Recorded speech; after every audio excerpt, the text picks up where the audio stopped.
Controverse autour du match Argentine-Égypte, les accusations d'arbitrage relancent le débat. Bienvenue sur Sky Z+243, votre chaîne d'information.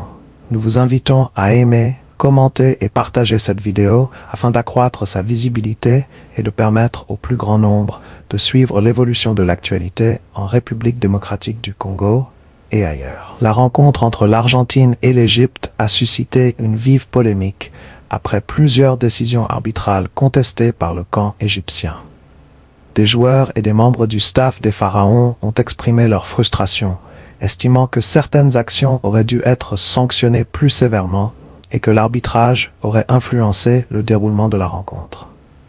Parmi les situations les plus critiquées figure un tacle jugé dangereux sur Mohamed Salah. Selon les observateurs égyptiens, l'intervention, effectuée avec les deux jambes et visant la zone du tibia du capitaine égyptien, aurait mérité une expulsion directe. Ils estiment qu'une action similaire aurait généralement entraîné un carton rouge dans d'autres compétitions. Le camp égyptien a également pointé du doigt une différence de traitement dans la gestion disciplinaire du match. Les critiques avancent que l'Argentine n'aurait reçu aucun carton jaune, alors que l'Égypte aurait été sanctionnée à plusieurs reprises, avec notamment des avertissements et une exclusion concernant un membre du staff. La décision concernant un but égyptien annulé après intervention de l'assistance vidéo a également alimenté les débats. Certains supporters et analystes égyptiens ont estimé que la VAR avait été utilisée rapidement pour invalider l'action offensive de leur équipe, tout en ne vérifiant pas avec la même rigueur certaines actions impliquant des joueurs argentins. Ces critiques ont ravivé un débat plus large sur l'influence supposée des grandes nations du football dans les compétitions internationales. Certains accusent régulièrement les équipes les plus prestigieuses de bénéficier d'un traitement favorable en raison de leur statut, tandis que leurs défenseurs rappellent que les décisions arbitrales restent soumises à l'interprétation humaine et que les erreurs peuvent toucher toutes les équipes. L'Argentine, championne du monde en titre, possède une longue histoire dans les grandes compétitions internationales et bénéficie d'une génération exceptionnelle portée notamment par Lionel Messi. Ses adversaires soulignent cependant que battre une équipe de ce niveau exige une performance presque parfaite, car chaque détail peut devenir décisif dans un match à haute intensité. De son côté, l'Argentine rejette traditionnellement les accusations de favoritisme et met en avant ses performances sportives, sa qualité technique et son expérience dans les grands rendez-vous. À ce stade, les accusations de corruption avancées par certains supporters ou commentateurs ne sont pas établies par des preuves officielles. La polémique illustre néanmoins une réalité fréquente du football international. Lorsque deux grandes équipes s'affrontent et que les décisions arbitrales sont contestées, le débat dépasse rapidement le terrain pour devenir une question de confiance dans l'équité de la compétition. Polémique arbitrale. Jusqu'où la VAR peut-elle remonter pour revoir une faute? La controverse autour du match entre l'Égypte et l'Argentine continue d'alimenter les débats, notamment après les déclarations du sélectionneur égyptien, Hossam Hassan, qui a vivement critiqué l'arbitrage et estimé que la rencontre avait été injuste envers son équipe. Je vais dire ce que je pense, quelles que soient les conséquences. Ce match était clairement truqué. Le monde entier l'a vu, aurait déclaré le technicien égyptien, dénonçant ce qu'il considère comme un traitement favorable accordé à l'Argentine et à Lionel Messi. Au-delà de la polémique, une question technique se pose. Combien de temps l'arbitre et la VAR peuvent-ils remonter dans une action pour revenir sur une faute? Selon les règles de l'International Football Association Board, IA, la VAR n'a pas vocation à analyser toutes les actions précédentes sans limite de temps. Son intervention est encadrée par des situations précises. Un but, un penalty, un carton rouge direct ou une erreur d'identité concernant un joueur sanctionné. Dans le cas d'un but, les arbitres peuvent examiner la phase qui précède immédiatement l'action décisive afin de vérifier une éventuelle infraction. La notion importante est celle de phase offensive ayant mené au but, et non simplement un nombre fixe de secondes. Il n'existe donc pas officiellement une règle universelle disant que l'arbitre ne peut revenir que 5 secondes en arrière. En revanche, dans la pratique, une action trop éloignée du moment décisif est généralement considérée comme ne faisant plus partie de la phase ayant conduit au but. C'est précisément ce point qui nourrit l'incompréhension des supporters égyptiens. Pour eux, lorsqu'une faute s'est produite plusieurs secondes avant une décision importante et qu'elle n'a pas été sanctionnée immédiatement, revenir ensuite dessus peut donner l'impression d'un traitement différent selon les équipes. Le débat porte donc moins sur l'existence de la VAR que sur son application. À quel moment une action devient-elle trop ancienne pour être réexaminée?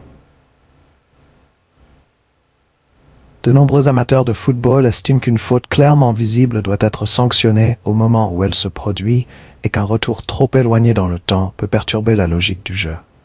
La frustration égyptienne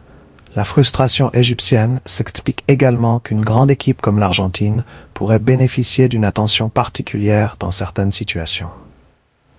Les accusations de favoritisme ou de match arrangé restent toutefois des affirmations graves qui nécessitent des preuves concrètes et ne peuvent être établies uniquement à partir de décisions arbitrales contestées.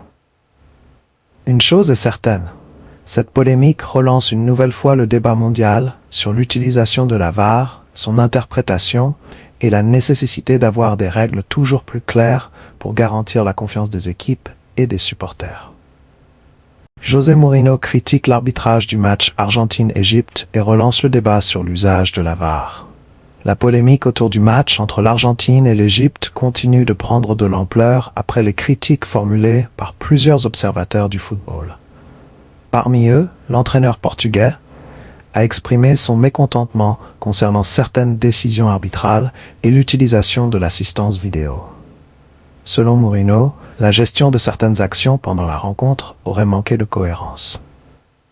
Il estime notamment qu'une faute supposée ayant précédé un but égyptien annulé aurait dû être sanctionnée immédiatement, plutôt que de laisser l'action se poursuivre avant de revenir en arrière après la conclusion de l'attaque.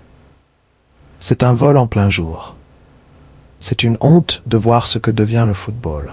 Comment peut-on laisser l'action continuer, attendre que le but soit marqué, puis seulement après décider de revenir en arrière pour l'annuler?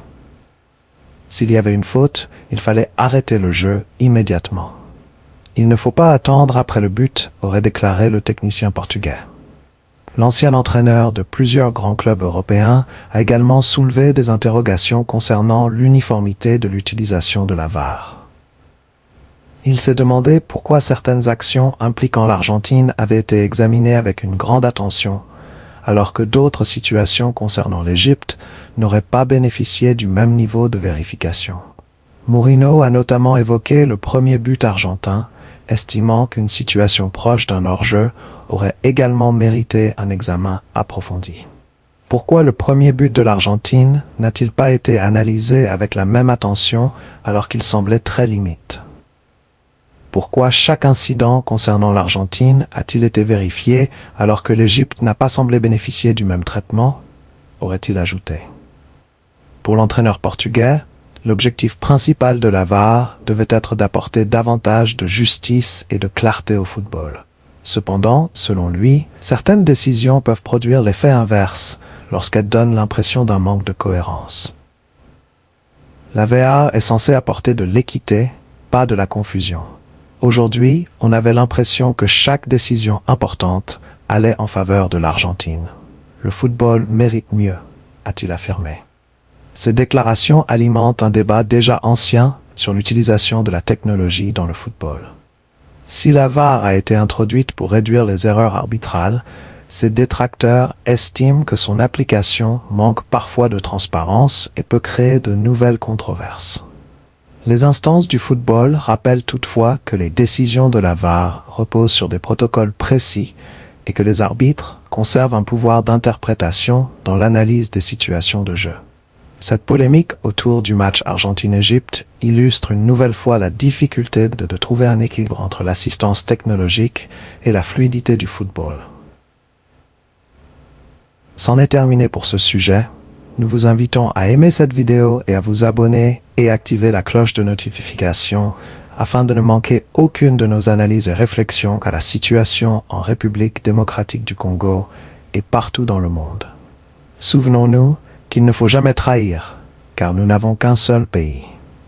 Nous vous remercions avec un profond sens du patriotisme pour votre attention.